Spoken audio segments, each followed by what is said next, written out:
آزادی 1943 کا سال تھا جب بابائے قوم محمد علی جناح پر قاتلانہ حملہ کرنے والے کو سزا سنائی گئی، اور 80 سال بعد آج پھر وہی تاریخ ہے، وہی نعرہ ہے آزادی، اور قوم کا لیڈر عمران خان قاتلانہ حملے کے بعد بھی ڈٹ کر کھڑا ہے، اپنے اوپر ہونے والے حملے کے ملزمان کی گرفتاری کا منتظر ہے۔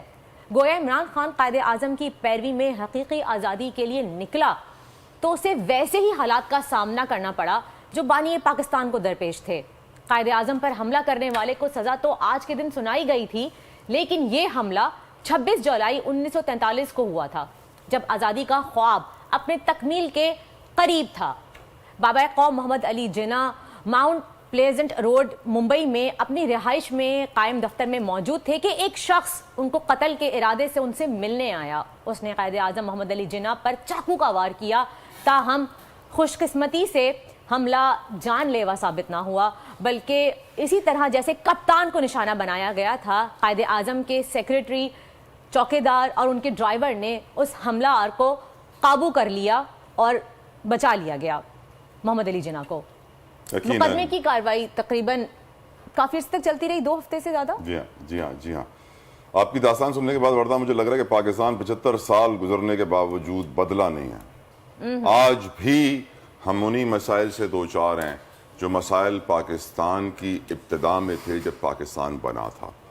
تو کیا ہم صحیح ڈائریکشن میں ہیں؟ کیا ہم ملک کو آگے لے کے چل رہے ہیں؟ کیا ہم ملک کو بہتری کی جانب لے کے جا رہے ہیں؟ نہیں، ہم ملک کو تنزلی کا شکار کر رہے ہیں۔ ہم ملک کو مسلسل تباہی اور بربادی کے راستے پر گامزن کر رہے ہیں، اور ہم سب، میں، آپ، ہم سب تماش بین بن چکے ہیں۔ ہم قوم نہیں ہے، ہم ہجوم ہو چکے ہیں۔ اس وقت کچھ کہنا چاہ رہی ہیں؟ میں کنٹینیو کرنا چاہی تھا تاکہ ہمارے ویورز کو بھی پتہ چلے کہ تاریخ کس طرح سے دہرائی جا رہی ہے، کہ جس حملہ آور کو گرفتار کیا گیا تھا، جس نے بابائے قوم پہ حملہ کیا تھا، 2 ہفتے تک اس کی سماعت جاری رہی، اور پھر عدالت میں ملزم رفیق صابر کو 5 سال قید بامشقت کی سزا سنا دی گئی۔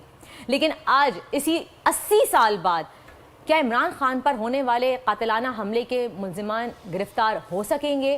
کیا اس سازش کے پس پردہ کردار بے نقاب ہوں گے؟ کیا قوم کو سچائی کا پتہ چلے گا؟ یہ ایک بہت بڑا سوال ہے جو آج ہر پاکستانی کی زبان پہ ہے، اور ہر پاکستانی 22 کروڑ عوام اس کا جواب چاہتی ہے۔ شاید یہی وہ غلطی تھی کہ بابائے قوم پہ جس نے قاتلانہ حملہ کیا تھا اس کو 5 سال کی سزا دے کے چھوڑ دیا گیا۔ اگر اس کو سزائے موت سنا دی جاتی تو شاید آج کسی میں ہمت نہ ہوتی کہ قوم کے لیڈر پہ اس طرح سامنے آ کے حملہ کر سکے، اس طرح سے ان کو نشانہ بنایا جا سکے، قوم کی لیڈر کی آواز خاموش کروائی جا سکے۔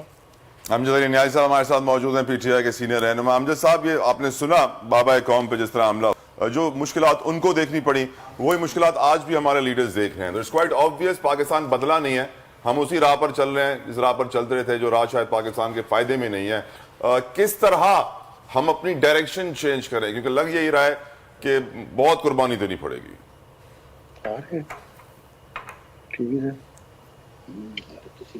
کی ہے پاکستانی قوم کو، جو آج عمران خان صاحب کہتے ہیں نا کہ آج آپ کو ایک حقیقی آزادی چاہیے، تو آپ خود سمجھ لیں کہ حالات، واقعات، اور پھر جس ہم گرداب سے گزر رہے ہیں، آج انٹرنیشنل کمیونٹی ہم پہ کس طرح کا دباؤ دیتی ہے، وہ آج بھی ہم کو غلام رکھنا چاہتی ہے، وہ آج بھی ہمیں اپنی من پسند جو ہے وہ انٹرسٹ میں جو ہے ہماری جو خارجہ پالیسی ہے وہ اپنی اسی طرح سمجھتی ہے کہ پاکستان ہماری مرضی کی بنائے، ہماری جو معیشت کے حوالے سے فیصلے وہ من مرضی سے وہ کر سکے۔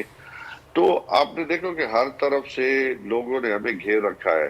تو آج عمران خان جب کہتا ہے کہ ہمیں حقیقی آزادی کی طرف بڑھنا ہے، پاکستان کو ایک ساورن ملک بنانا ہے، تو ان استمراری جو قوتیں ہیں ان کو یہ منظور رہی ہے کہ پاکستان اپنے پیروں پہ کھڑا ہو سکے، یا اپنے انٹرسٹ میں اپنی آزاد خارجہ پالیسی بنا سکے، یا معیشت کے لحاظ سے اپنی آزاد معیشت کو آگے لے جانے کے لیے وہ اپنی پالیسیز بنا سکے۔ تو یہ بات آج ان واقعات سے، ان حالات سے، اور آپ نے جس طرح تاریخ کو کھنگالا ہے، تو آپ کے سامنے یہ چیزیں کہ پاور کوریڈور جو ہے Right, وہ امجد کیا نیازی چاہتا ہے، صاحب۔ علی صاحب پاکستان کیا ایک چاہتا ہے۔ سوال کرنا چاہوں گی نیازی صاحب، ابھی ہم لوگوں کو پتا چلا تھا کل کہ جب خان صاحب آپریشن تھیٹر میں گئے تھے انہوں نے اسد عمر کو بلایا تھا اور ان کو بتایا کہ استعفے کا مطالبہ کیا رانا ثناء اللہ اور وزیر اعظم صاحب کا، تو اس پہ کیا کہنا ہے آپ لوگوں کا؟ کیا حکومت استعفیٰ دے گی؟ کیونکہ حکومت گر جائے گی، اور اگر نہیں دیا رانا ثناء اللہ صاحب نے استعفیٰ تو آپ لوگوں کا کیا لاہ عمل ہے، کیا پلاننگ ہے، کیا سوچیں گے، کس طرح سے کریں گے آگے چیزوں کو فردر؟ اسد عمر نے جس طرح قوم کے سامنے آ کے عمران خان کے بیہاف پہ یہ چیزیں پریس کانفرنس کی ہے، اب یہ ڈیپینڈ کرتا ہے قوم پہ، اور انشاءاللہ تعالی یہ زیادہ دیر تک جو ہے سسٹین نہیں کر سکتے، ان کی سانسیں اکھڑ چکی ہیں اور یہ سیاسی موت مرنے والے ہیں۔ کہ رانا ثناء اللہ صاحب کی تو صاف صاف کھلی دھمکیاں بھی سامنے آ رہی تھیں کہ ایسے شخص کا سر کچل دینا چاہیے، تو اس کے بعد ہی یہ سانحہ ہو گیا۔ خیر یہ بہت بڑا سوالیہ نشان ہے، واقعی دیکھنا ہے کہ آگے کیا ہوگا۔ بہت بہت شکریہ امجد علی نیازی صاحب آپ کا۔ آگے بڑھتے ہیں عباس شبیر کی جانب۔ رائٹ، عباس صاحب سے پوچھنا چاہوں گا، بابا قوم کا واقعہ، لیاقت علی خان کا بھی واقعہ ہم جانتے ہیں، ذوالفقار علی بھٹو کا بھی ہم جانتے ہیں، جنرل ضیاء الحق کو بھی جس طرح جہاز میں پیٹی رکھ کے دھماکہ ہوا وہ بھی ہم جانتے ہیں۔ بے نظیر کی شہادت کو بھی ہم زیادہ بھلائے نہیں ہے، زیادہ پرانی نہیں ہوئی ہے ابھی۔ بڑی انویسٹیگیشن ہوئی، بڑی یو این کی ٹیمز آئیں، دنیا بھر کے investigators, millions of dollars Pakistani taxpayer سے خرچ ہوئے، لیکن پاکستان